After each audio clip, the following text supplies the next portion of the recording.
Hello viewers, আসসালামু আলাইকুম। আজকে আলোচনা করব হচ্ছে কেরিয়ার গড়ার জন্য উচ্চশিক্ষা আসলে কেমন হবে? আমাকে অনেকেই জানতে চেয়েছেন। কারণ যেহেতু হচ্ছে যে স্টুডেন্ট ফাইলগুলো আসলে আমি প্রসেস করি। আম যার কারণে হচ্ছে যে অনেকেই জানতে চেয়েছেন। তো আসলে হচ্ছে যে বর্তমান সময়ে হচ্ছে যে উচ্চশিক্ষার জন্য যে স্টুডেন্টরা দেশের বাইরে যাচ্ছে, দেশের বাইরে লেখাপড়ার জন্য যাচ্ছে। এখানে হিউজ পরিমাণ স্টুডেন্ট এবং আপনি কল্পনাও করতে পারবেন না যে কি পরিমাণ স্টুডেন্ট এখন দেশের বাইরে যাচ্ছে। কিন্তু অনেকেই কিন্তু এই ব্যাপারে কোনো ধারণাই নেই। সেটার জন্য হচ্ছে আপনি মিনিমাম হচ্ছে এইচএসসি পাস করতে হয় এবং আরেকটা আছে সেটা হচ্ছে যে ক্লাস 3 অর 4 এ কিছু ভিসা পাওয়া যায়। তো ওইটা আমি নিয়ে পরে আলোচনা করছি। প্রথমত হচ্ছে যে আপনি ইন্টারমিডিয়েট যখন পাস করবেন মানে এইচএসসি পাস করার পরেই হচ্ছে আপনি উচ্চশিক্ষার জন্য আবেদন করতে পারবেন। এটার জন্য হচ্ছে বিভিন্ন কনসালটেন্সি আছে।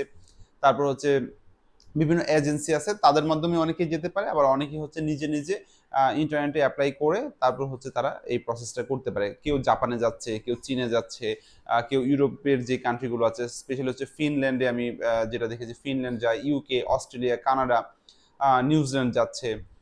তো আসলে অনেকেই অনেক কান্ট্রিতে যাচ্ছে। তো আ ইদানিং আমি দেখেছি যে আমেরিকায় যাওয়ার জন্য, ইউএসএ তে যাওয়ার জন্য আসলে অনেকেই আ ফাইল প্রসেস করেছে। তো আসলে আমি নিজে কোনো কনসালটেন্সি বা এজেন্সি আমার নেই। বাট হচ্ছে যেহেতু ব্যাংকে জব করি, সুতরাং হচ্ছে যে ব্যাংকে আ এই যে ফ্যাসিলিটিটা আ সেটা হচ্ছে আমরা ব্যাংক থেকে প্রোভাইড করে থাকি। যেমন তাদের সলভেন্সি অর হচ্ছে তাদের যেই ব্যাংক স্টেটমেন্ট এগুলো হচ্ছে আমরা প্রসেস করে থাকি বলেই আসলে এটার সাথে যেহেতু আমি রিলেভেন্ট আ ডেস্কে আমি যেহেতু কাজ করি সুতরাং এটা সম্পর্কে আমার এই এক্সপেরিয়েন্সটা আছে যার কারণে আপনাদের সাথে শেয়ার করছি। আসলে হচ্ছে যখন আপনি অন্য কোনো কান্ট্রিতে বা উচ্চশিক্ষার জন্য অন্য কোনো দেশে যাচ্ছেন, তখন এটা হচ্ছে হিউজ অপরচুনিটি। কারণ হচ্ছে আপনি সেখানে একাধারে হচ্ছে যে আপনি আপনার শিক্ষাটা শেষ করতে পারবেন, আপনার লেখাপড়াটা শেষ করতে পারবেন। লেখাপড়া শেষ করে কিন্তু ওখানে আপনি ভালো কোনো জবের একটা ফ্যাসিলিটি ওখানে পাবেন।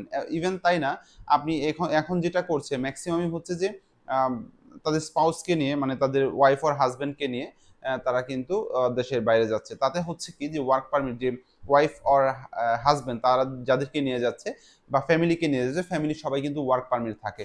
তো যেহেতু ফ্যামিলির সবাই ওয়ার্ক পারমিট থাকে তার মানে হচ্ছে তারা 24/7 আসলে তারা কাজ করতে পারে ওখানে। আর হচ্ছে যে স্টুডেন্ট স্পন্সরশিপে যাচ্ছে বা স্টুডেন্ট ভিসা নিয়ে যাচ্ছে যে, সে হচ্ছে যে কাজের ফাঁকে, ফাঁকে বিভিন্ন 8 hours 7 hours or 6 or 4 hours আ মানে জব করার একটা ফ্যাসিলিটি ওখানে পায়।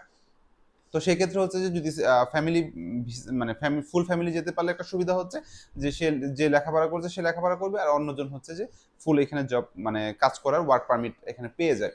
তো এভাবে অনেকেই যাচ্ছে। আর আরেকটা বিষয় হচ্ছে যখন আপনি ওখানে লেখাপড়া শেষ করবেন, যখন আপনি ওখানে লেখাপড়া শেষ করে কোনো একটা জব করবেন বা জব করার সুযোগ সুবিধা পাবেন তখন কিন্তু এখানে যে মেইন যে ফ্যাসিলিটি গুলো যে উদ্দেশ্যে আসলে কেরিয়ার গড়েছে দেশের বাইরে সেটার মূল সুবিধাটা আপনি পাবেন। কারণ হচ্ছে এখানে আপনি জব করার পাশাপাশি আপনি এখানে ওয়ার্ক পারমিট পাওয়ার পাশাপাশি আপনি হচ্ছে এখানে পিআর পাওয়ার একটা পসিবিলিটি থাকে। তো আসলে আমাদের বাংলাদেশের মেক্সিমাম স্টুডেন্টই হচ্ছে দেশের বাইরে যায় লেখাপড়া করার জন্য। সেটার একটা মেইন অন্যতম কারণ হচ্ছে যে পিআর ফ্যাসিলিটি নেওয়া। তো পিআরটা হচ্ছে যে পার্মানেন্ট রেসিডেন্ট মানে হচ্ছে এখানে স্থায়ীভাবে বসবাস করার সুবিধা। আবার আপনি পিআর পেলেই যে আপনি নাগরিকত্ব পেয়ে যাবেন বিষয়টা এরকম না। তো নাগরিকত্ব পাওয়ার জন্য হচ্ছে প্রথমত পিআর পেতে হয়। যদি পার্মানেন্ট রেসিডেন্টের আপনি ফ্যাসিলিটি ওখানে পান তারপর হচ্ছে আস্তে আস্তে আপনি এখানে নাগরিকত্বে আবেদন করতে পারবেন।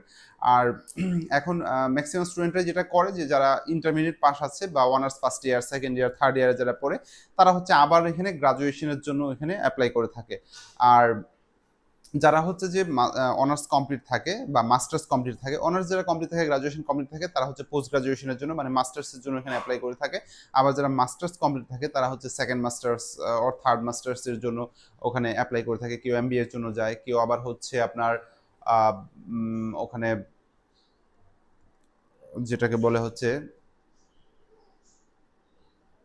পিএইচডির জন্য যায়। আমি আসলে মনে করতে পারছিলাম না। তো ওইসব পিএইচডির জন্য এখানে অনেকে যায়।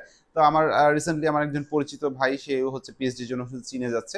তো এটা হচ্ছে যে আসলে কান্ট্রি সিলেক্ট করা হচ্ছে যে এটা আপনার আপনি আসলে সিলেক্ট করবেন কোথায় যাবেন। তো যেখানে হচ্ছে যে জাপান বা আম চীন যে এই দেশগুলা যে এশিয়ার আশেপাশের যে দেশগুলো আছে সেগুলোতে আপনি গেলে হয়তোবা খুব অল্প টাকায় যেতে পারবেন। বাট ওখানে ফ্যাসিলিটি গুলো কম।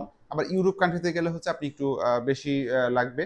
যেমন আমার হচ্ছে যে আপনি যদি অস্ট্রেলিয়া যেতে চান তাহলে হয়তো বা আপনি যদি ২-৩ জন মানে ফ্যামিলি পারসন যদি ২-৩ জন হয়, তাহলে হচ্ছে যেমন আমার এক ফ্রেন্ড গিয়েছে, সেখানে হচ্ছে তার এক ছোট মেয়ে এবং হচ্ছে তার ওয়াইফ এবং সে নিজে গেছে। ৩ জন গিয়েছে, প্রায় ৪০-৫০ লাখ টাকার মতো লেগেছে। তো এরকম হচ্ছে যে আসলে যে সলভেন্সি যেটা দেখাইতে হয়, যেমন হচ্ছে যে এখানে আপনি বিভিন্ন দেশে যেতে চাইলে এখানে হচ্ছে 10 টু হচ্ছে 1 crore মানে হচ্ছে ১০ লাখ থেকে ১ কোটি টাকা পর্যন্ত আসলে সলভেন্সি দেখাতে হয়।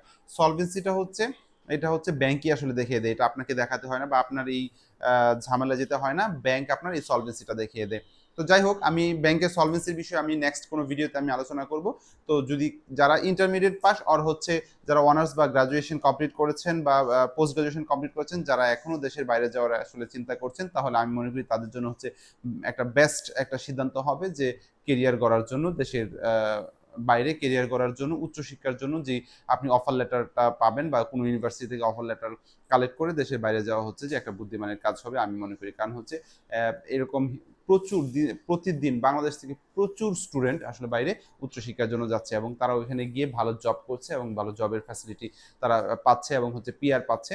তো এই ফ্যাসিলিটিগুলো পাচ্ছে। সুতরাং আমি মনে করি যে উচ্চশিক্ষার জন্য উচ্চশিক্ষার সুবিধা নিয়ে দেশের বাইরে যাওয়া আপনার জন্য একটা বুদ্ধিমানের কাজ হবে এবং ওইখানে কেরিয়ার গড়াটা আপনার জন্য সহজ হবে এবং হচ্ছে আপনার কেরিয়ার জন্য ভালো হবে। ধন্যবাদ। পরবর্তী কোনো ভিডিওতে আমি আবার এইসব উচ্চশিক্ষা নিয়ে আরও ব্যাংকের যে সলভেন্সিগুলো আছে সেগুলো নিয়ে আমি আপনাদের সাথে আলোচনা করব। ধন্যবাদ এই পর্যন্ত। আসসালামু আলাইকুম।